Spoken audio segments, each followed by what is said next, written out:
Une jeune autrice que je suis très content de pouvoir accueillir. Elle va nous parler de son premier livre, âgé d'à peine 20 ans d'ailleurs, très intéressant parce qu'elle pose un regard lucide, j'ai trouvé, sur des thèmes de société, sur vraiment des sujets qui touchent beaucoup nos jeunes. Et puis, on l'accueille tout de suite, Sandrine Sévigny, autrice de Il y a toujours donc une raison à tout. Merci d'être là. Merci à vous. Pourquoi justement l'écriture? Qu'est-ce qui te passionne dans cet art-là? Depuis toujours, j'écris. Depuis que j'ai 4 ans, même quand je savais pas encore écrire, ma mère, elle écrivait pour moi. T'as des barbeaux, là, mettons? Ouais, je faisais des petits barbeaux, puis là, je disais à ma mère, OK, écris ça pour mes histoires, puis ça a tout le temps été dans ma vie, là. Fait que... Littéralement. Puis, ouais. Est-ce que ça a pris une forme un peu plus, disons... pour toi, concrète à l'adolescence? Est-ce que c'est là vraiment que en lisant des livres, en regardant des types littéraires, c'est là que tu as voulu peut-être plus t'y intéresser aussi? Oui, parce que j'ai tout le temps voulu écrire, mais je me disais jamais que j'allais le publier. Tu sais, je me disais c'est juste les plus vieux et tout. Mais finalement, je me suis dit, pourquoi pas essayer? Puis ça a résulté en ça. Ben oui, puis d'ailleurs...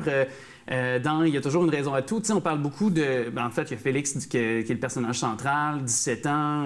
Donc, lui qui est dans un système d'éducation qui est peut-être pas nécessairement bien servi pour lui. Donc, est-ce que c'est ce que tu as vécu? Est-ce que toi, dans ton parcours scolaire, il y a une part de ce que tu as vécu que tu as mis dans le personnage de Félix? Pas moi personnellement, mais beaucoup d'amis à moi que ça leur est arrivé. Puis je vais pas à une école... j'allais pas à une école super, disons, j'allais pas au privé, tu sais. Fait que j'ai vu beaucoup de gens qui avaient de la difficulté à l'école puis qui n'avaient pas l'aide qu'ils devaient avoir. Donc, ça m'a beaucoup inspiré pour ce livre-là.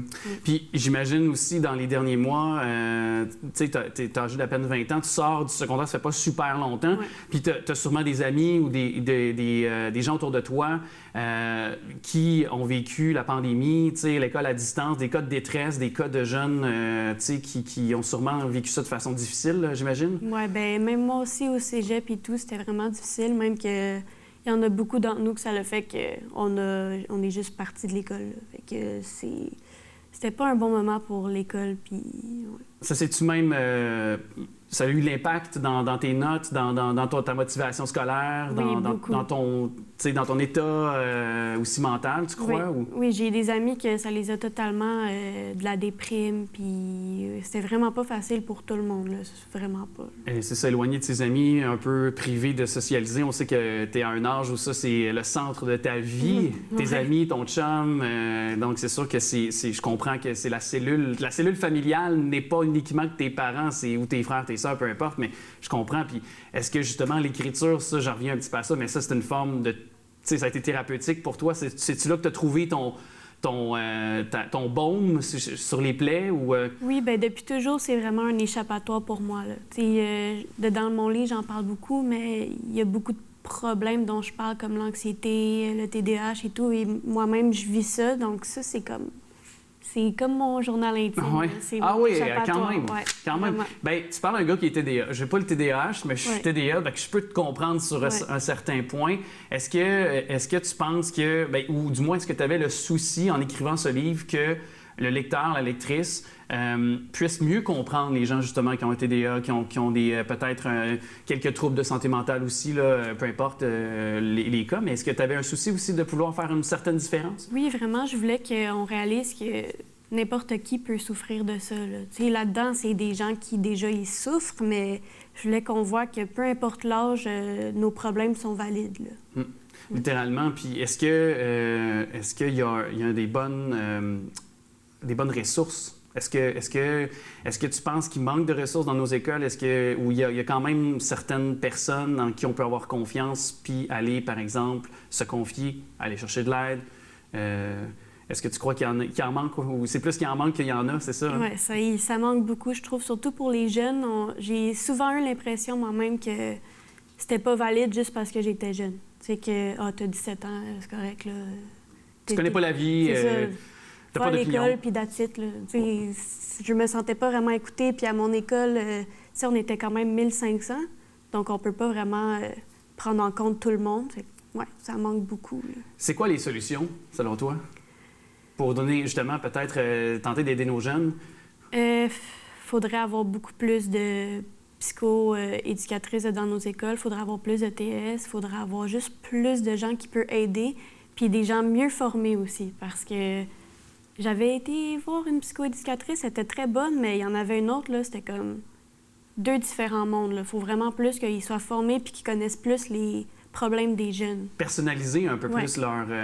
ne pas s'adresser à un jeune comme si c'était d'autres jeunes, dans le sens que chaque cas est particulier, Exact. chaque problème de chaque jeune est différent. Je peux comprendre. Puis est-ce que les parents également, parce que toi, évidemment... T'sais, on est dans une cellule familiale, je ramène ça un petit peu, mais oui, il y a les ressources à l'école, mais je pense qu'il y a aussi une solution où il y a des conseils qu'on peut donner aux parents qui nous écoutent actuellement. Je sais pas si tu as de quoi leur dire aussi, parce que souvent, les problèmes partent de la maison aussi, puis ils peuvent s'amplifier à l'école ou l'inverse. Donc, est-ce que tu as un point de vue là-dessus? Oui, bien, moi, j'ai été vraiment chanceuse d'avoir ma mère qui est elle-même professeure, donc elle a une formation là-dedans, donc elle comprend bien plusieurs problèmes que les jeunes peuvent avoir. Mais il y a beaucoup de parents qui, encore une fois, ils font comme « Ah, t'as 17 ans, tu comprends rien, va à l'école, puis c'est tout. » Puis ou ils délèguent les problèmes à l'école. Exact. Ils disent « Va voir ta psychoéducatrice ou ta psychologue à l'école. » Il faudrait juste vraiment plus d'écoute de tout le monde, en fait. Là. En tout cas, sincèrement, bien écrit, impressionné. Vraiment, j'ai beaucoup aimé. Est-ce que tu comptes écrire une suite, ou tu sais, peut-être quelque chose toujours dans le thème pour les jeunes, ou tu veux aller ailleurs avec un prochain livre? C'est sûr, ça va tout le temps être sur les jeunes, vu que c'est sur des expériences vécues. Ouais. Mais ça va pas être semblable à ça. Là. J'essaie tout le temps de mixer mes choses. Je vais pas faire pareil. OK. Ouais. Et donc... Donc, quelque chose que tu connais, un thème qui peut parler à tout le monde. Parce que moi, en tout cas, personnellement, je suis début trentaine, mais j'ai quand même revu certaines choses que quand j'étais au secondaire, moi, j'ai gradué en 2005 du secondaire, fait que ça fait pas non plus 40 ans. Là. Et donc, je pense que les enjeux n'ont pas tant changé. J'ai vu des situations dans lesquelles j'ai été témoin, dans lesquelles même j'ai été exposé moi-même dans certaines situations. Puis, je trouve que c'est cruant de vérité. Puis j'incite vraiment beaucoup les gens à lire ce livre-là. Puis je vais suivre la continuité de ta carrière. Puis je t'invite à venir nous en reparler. Sandrine, merci beaucoup d'être passée nous voir. Merci à vous.